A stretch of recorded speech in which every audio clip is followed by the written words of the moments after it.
हमारे इस खास कार्यक्रम ग्रहों की चाल में आप सभी का बहुत बहुत स्वागत है और मैं हूं सुधा आजाद। दोस्तों, माता संसार की जगत जननी है। माता हम सब के ऊपर कृपा बनाए रखती है और माता के पूजा विधि विधान का त्योहार कहलाता है नवरात्र।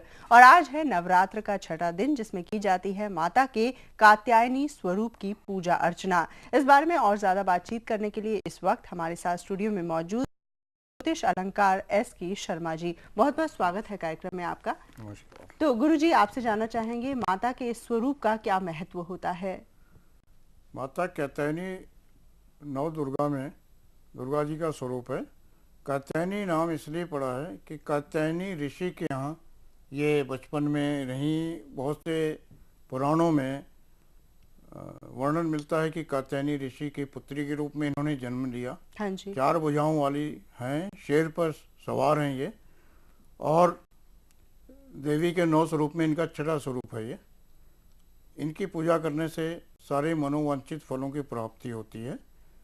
और एक चंद्रहास खड़ग इन्होंने हाथ में ली हुई है, त्रिशूल लिया हुआ है, और राक्षसों को भयभीत करने के लिए शेर पर सवार होकर इन्होंने बहुत ही विकराल रूप में इन्होंने जो है एक दहाड़ इन्होंने जो है अपने शेर से लगवाई, और खुद भी जो है इन्होंने बहुत जबरदस्त हुंकार भरी जी। ताकि शुंभ निशुंभ रक्त भी जितने भी जो है पापी दानव वो मैदान छोड़ के भागना शुरू हो गए। बिल्कुल।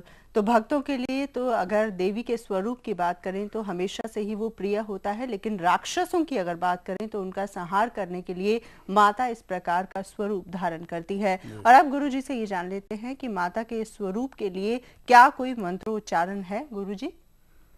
माता के स्वरूप देवी के स्वरूप के और मंत्र की तरह शुरुआत करते वक्त शक्ति के ही स्वरूप हैं सारे।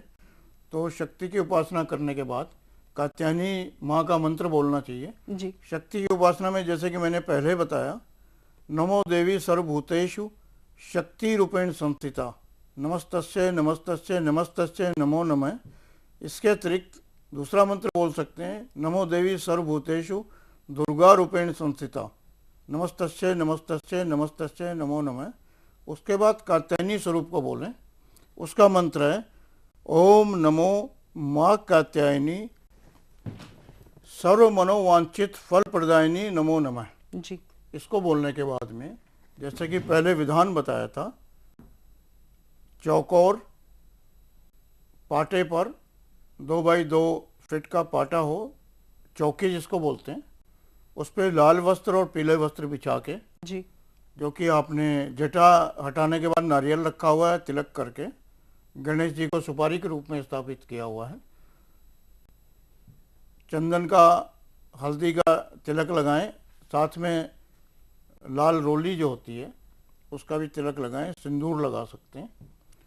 उसके बाद में चांदी के पात्र में या साधारण कटोरी में कच्चा दूध, उसमें चांदी का सिक्का डुबो के निकाल के रख दें, उसके भी तिलक लगाएं, दिया जलाएं, धूप अगरबत्ती जलाएं और श्रद्धा भाव से पूजा करें। सारे मनोवांछित फलों की पूर्ति होगी। घर की अशांति, गृह क्लेश, आमदनी में बरकत नहीं होना, पैसा नहीं बचना, काम धंधा ठीक से नहीं चलना, ये सारी कष्टों से मुक्ति प्राप्त होती है, मन शांत होता है और समृद्धि की वृद्धि होती है। बिल्कुल। तो विधि विधान गुरुजी ने हमें बताया। यहाँ पर गुरुजी आपसे एक बात और आपसे समझना चाहेंगे कि हमेशा आप अपने कार्यक्रम में बताते हैं कि अलग अलग रंग के फूलों को माता को समर्पित करना चाहिए। तो माता कात्यायनी के लिए कौन सा फूल हमेशा अच्छा फल लेकर आता है? माता कात्यायनी के लिए पुष्प समर्पित करते समय लाल और सफ़ेद रंग के चमेली और गुलाब के पुष्प समर्पित करने चाहिए। माला पीले रंग के जो है गेंदे की पहनानी चाहिए जी। ये स्वरूप जो है इसी रूप में पूजा जाता है। और पूजा अर्चना का कोई समय भी है?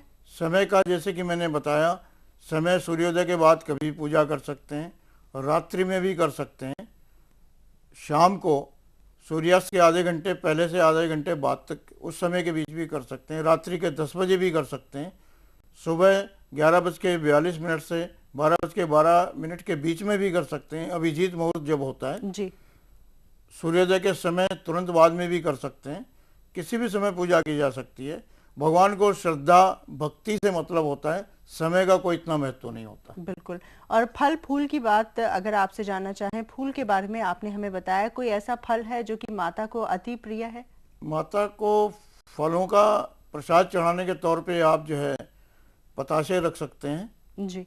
साथ में जो है केले रख सकते हैं, सेब, अनार, कोई भी फल रख सकते हैं। जी। सारे फल प्रिय हैं उनको। बिल्कुल। एक बात और आपसे जानना चाहेंगे, जैसा कि आपने पहले भी हमें बताया है कि चांदी के बर्तन जो होते हैं उनका काफी उपयोग किया जाता है पूजा अर्चना में, तो चांदी के बर्तनों का क्या उपयोग होता है? देखिए, चांदी प्रतिनिधित्व करता है चंद्रमा का, जी। और मन को शांति प्रदान करने के लिए होता है, एकाग्रता बढ़ाने के लिए होता है, और घर में आपसी सद्भावना बढ़ाने के लिए होता है। चांदी और मोती, जी। ये मोती रत्न है, चांदी धातु है, और कच्चा दूध जो है उसका भी प्रभाव उसी प्रकार का रहता है। इसलिए चांदी के बर्तन, और साथ में अक्षत जिसको चावल कहते हैं, जी। वो उसमें दूध में साथ में भी डाल सकते हैं, और दूध के अलावा अलग भी चावल रख सकते हैं, उस पर भी रोली का तिलक लगाएं, तो ये विशेष लाभदायी रहता है। चलिए, तो भक्तों, जाना आपने माता ने कात्यायनी स्वरूप जो लिया था राक्षसों के नाश के लिए लिया था। और यहाँ पर हमें रुकना होगा एक बहुत ही छोटे से ब्रेक के लिए, और ब्रेक के बाद जब हम वापस लौटेंगे तो ये जानने की कोशिश करेंगे कि अलग अलग राशियों के ऊपर माता के स्वरूप का क्या प्रभाव पड़ता है। आप देखते रहिए हमारा खास कार्यक्रम ग्रहों की चाल।